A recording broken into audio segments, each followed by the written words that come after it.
गुरुग्राम का social media पर एक वीडियो जमकर वायरल हो रहा है जिसमें स्कॉर्पियो सवार बदमाश एक बाइक राइडर्स के ग्रुप पर हमला करता है और कानून व्यवस्था की धज्जियां कैसे उड़ाता है। साफ वीडियो में देखा जा सकता है कि कैसे एक बाइक राइडर्स के ग्रुप पर हमला होता है, कि कैसे 11 लाख की बाइक को क्षतिग्रस्त कर दिया जाता है और कैसे एक सॉफ्टवेयर डेवलपर की जमकर पिटाई की जाती है। इस वक्त पीड़ित शिकायतकर्ता हार्दिक शर्मा हमारे साथ मौजूद है, जो सेक्टर 37 थाने में अपने केस का अपडेट लेने पहुंचे हैं। हार्दिक जी, क्या कहेंगे, क्या कुछ पूरा मामला हुआ था?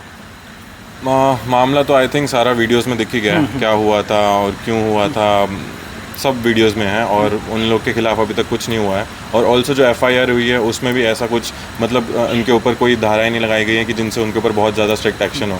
अटेम्प्ट टू मर्डर का अभी तक लगाया नहीं गया। मेरा हेलमेट अगर आप देखेंगे तो हेलमेट इतना ज़्यादा डैमेज है कि अगर मेरे पास उन्होंने हेलमेट उतारने की कोशिश की, अगर मैं हेलमेट उतार देता और उसी इम्पैक्ट से मेरे को बिना हेलमेट के मारते, मैं एट द स्पॉट डेड था।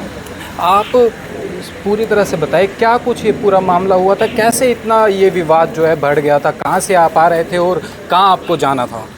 हम लोग एम्बियंस मॉल से निकले थे और हम लोग जा रहे थे पंचगांव ब्रेकफास्ट करने, सब लोग बाइकर्स का ग्रुप, हम 10-11 लोग थे। और रास्ते में ही ये स्कॉर्पियो वाले चला रहे थे, अपने पीते पीते चला रहे थे और आई थिंक किसी बाइकर ने ओवरटेक किया होगा इनको एंड इनकी ईगो पे आ गए बिकॉज ये पहले ही ड्रंक थे। तो वो बहुत रैश चलाने लगे और हमको चलती गाड़ी से गिराने की कोशिश करने लगे, ठीक है। और फिर हमने ये देखा कि इसमें कोई फ़ायदा नहीं है, तो हमने साइड में रोक ली, ठीक है, कि इनको जाने दो और हम थोड़ी देर में रुक के थोड़ी देर में चले जाएंगे कि ताकि हम गिर ना जाए, हमको डैमेज ना हो। बट वो वहीं रुक गए, आए, उतरे, उनके हाथ में उनके ड्रिंक्स वाले गिलास थे, वो उन्होंने पिया और आके फिर लोगों को पीटने लगे, अपने हमारी बाइकें गिराने लगे। जैसे बाइकें गिराने लगे तो मेरे दोस्त जो थे अपनी बाइकें बचाने के लिए निकले वहाँ से, ठीक है। तो मोस्टली लोग निकल गए थे, मैं भी निकल गया था थोड़ा सा आगे जाके। बट एक हमारे एक राइडर थे, भैया थे मेरे, वो वहाँ पे उनकी बाइक स्टार्ट नहीं हुई, तो वो अकेले फंस गए और वो चारों ने गैंग अप कर लिया उनके ऊपर। तो मैंने ये देखा और मैंने थोड़ी सी आगे बाइक खड़ी करी और मैं उनको बचाने के लिए पैदल भागा। उनकी तुरंत बाइक स्टार्ट हो गई उसी वक्त जैसे मैं रास्ते में था और वो चले गए वहाँ से। मैं फंस गया वहाँ पे क्योंकि मैं अकेला हो गया, मैं पैदल था, मैं बाइक पे भी नहीं था, मैं उनको बचाने जा रहा था। तो उन्होंने, एक बंदे ने भाग के मेरी बाइक पकड़ ली कि ये आखिरी वाला बंदा है, इसको पकड़ो मेरी और उसी वक्त उन्होंने लोहे का बैट निकाला, उसको मारने लगे। और फिर आया, उसने मेरे हेलमेट पे बहुत तेज़ खिंचा के मारा आयरन का बैट। अगर हेलमेट ना होता तो मैं डेड था, सही में डेड था, ठीक है। और उन्होंने मेरे हाथ पैर मारे, लाते वाते मारी मेरे को, मेरे हाथ पे मारा, मेरा हाथ पूरा स्वेलिंग हो रखी है 2-3 दिन से, पर इनका अरेस्ट नहीं हो रहा। पुलिस और अभी धाराएं भी ऐसी कोई नहीं लगी हैं कि उनके बेलेबल हो पाए। पुलिस को आपने शिकायत कब दी और कैसे उन आरोपियों की पहचान आपने की? और एआई का नाम जो लगातार आपके द्वारा लिया जा रहा है, कैसे आपने आरोपियों की पहचान की? हमने एक्चुअली फुटेज अपने उसमें से निकाल ली थी जो हमारे कैमरा से, उनमें उनका पूरा फेशियल स्ट्रक्चर वगैरह सब आर्किटेक्चर वगैरह आ गया था। और वही हमने उनका जो फेस के स्कैन्स थे वो हमने डाले एआई में, जो जिसमें डेटाबेस में सोशल मीडिया की प्रोफाइल्स होती है, उसने एक पोटेंशियल प्रोफाइल निकाली और वो वही प्रोफाइल निकली जो उसकी थी।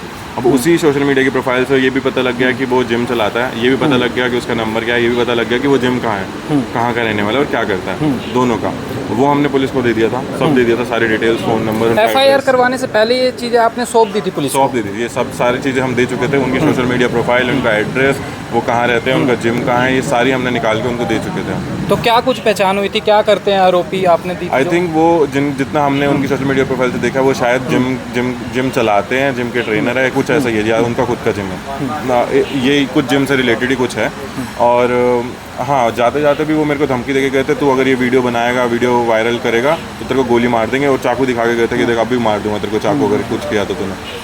तो सेक्टर 37 थाने में अब अपने मामले का अपडेट लेने पहुंचे हैं, क्या कुछ आपको आश्वासन दिया जा रहा है? अपडेट से ज़्यादा मैं एफआईआर में अपडेट कराना चाहता हूँ धाराएं, जो जैसे अटेम्प्ट टू मर्डर उसमें डाला ही नहीं गया, क्योंकि अटेम्प्ट टू मर्डर ही था। अगर वो आप मेरा हेलमेट देखोगे, उस पर डैमेज देखोगे, वो डैमेज अगर मेरे को डायरेक्टली होता बिना हेलमेट के, वो इतना स्ट्रॉन्ग हेलमेट था, उस पर इतना डैमेज है। आप अगर उसको हेलमेट को वैसे तोड़ के गाड़ी के नीचे भी डालना चाहोगे ना, वो नहीं टूटेगा, और उस पर इतना तगड़े वाला डैमेज हो रखा है।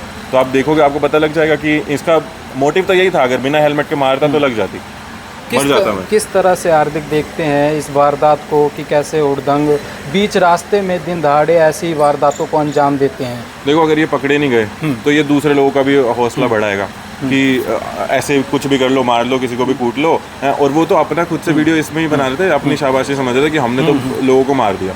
ठीक है, मतलब हम तो सड़क पे निकलते हैं, जिसका मन करे उसको मार देंगे।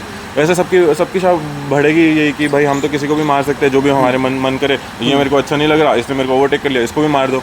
ऐसा तो चलता रहेगा। अब 2 दिन बाद वो क्या करेगा, वो गन लेके निकल जाएगा, गन लेके गोली ही मार देगा सीधा, जो कि उसने मेरे को तो बोला ही था कि गोली मार देगा अगर वीडियो वायरल किया तो।